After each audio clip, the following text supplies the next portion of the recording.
அன்பு கண்மணி காலைல தேடுறாரு. பார்த்தா கண்மணி காணோம். எங்கே போனா இவ? அப்படின்னு சொல்லிட்டு யோசிச்சுட்டு அம்மா பார்க்கலாம் அப்படின்னு சொல்லிட்டு பார்க்குறாரு. பார்த்தா அம்மாவையும் காணோம். எங்கே 2 பேரும் காணோம் அப்படின்னோன காலையிலே எங்கோ 2 பேரும் கிளம்பி போனாங்க. எங்கே போனாங்களோ அப்படின்னு சொல்லிட்டு சொன்னோன்னே, எங்கே போயிருப்பாங்க அப்படின்னு சொல்லிட்டு அன்பு யோசிச்சுட்டு இருக்காரு.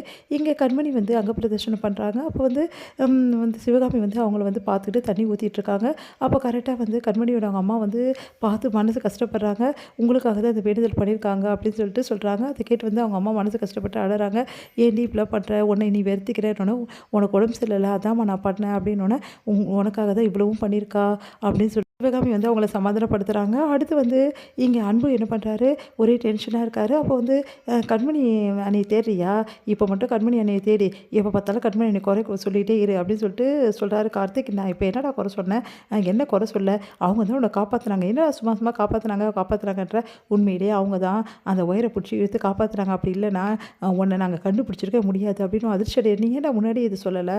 நீ எங்கே சொல்ல விடுற? அவங்களையும் பேச விட மாட்டேங்கிற, என்னையும் பேச விட மாட்டேங்கிற, யாரையும் பேச விட மாட்டேங்கிற, நீ மட்டும் தான் பேசுகிற அப்படின்னோடனே, சாரிடா என்ன பண்ணுறதுன்னு தெரியல அந்த டைமில் அப்படின்னோடனே, சாரியே என்கிட்ட கேட்காத, கண்மணி அன்னிக்கிட்ட கேளு அப்படின்னோடனே யோசிக்கிறாரு இங்கே அன்பு.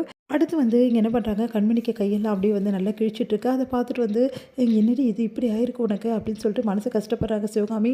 ஒன்றும் இல்லை அத்தை, இதையோட நீ வேலை செஞ்சினா கையெல்லாம் எரியுண்டி, நீ எந்த வேலையும் எனக்கு செய்வேனா அப்படின்னு சொல்லிட்டு வீட்டுக்கு கூட்டின்னு வராங்க. இவங்க 2 பேரையும் பார்த்துட்டு என்ன ஊர் சுற்றிட்டு வரீங்களா அப்படின்னு சொல்லிட்டு பாட்டி ரொம்ப டென்ஷன் ஆகி வேலையெல்லாம் நிறைய கொடுக்குறாங்க கண்மணிக்கு. கண்மணி அதெல்லாம் செய்யும்போது மனசு கஷ்டப்படுறாங்க நம்ம சிவகாமி. கையெல்லாம் எரிமேடி, பரவாயில்ல அத்தை விடுங்க அப்படின்னு சொல்லிட்டு எல்லா வேலையும் செஞ்சுட்டு ரூமுக்கு போகிறாங்க. அன்பு உட்காந்துருக்காரு. அன்பு என்ன பண்ணிகிட்ருக்க நீ அப்படின்னு சொல்லிட்டு கேட்குறாரு.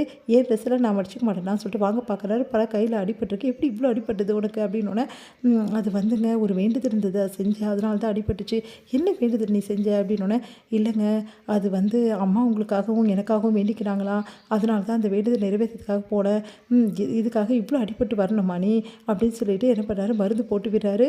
அப்படியே அன்பு மருந்து போடும்போது கண்மணி தன்னையும் மறுக்கிறாங்க. அவ்வளோ சந்தோஷப்படுறாங்க.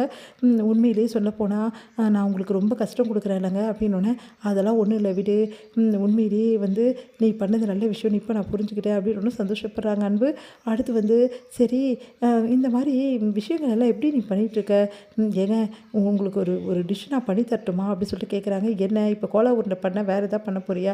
அப்படி இல்லைங்க, நாளைக்கு உங்களுக்கு பிரியாணி பண்ணி தரட்டுமா அப்படின்றாங்க.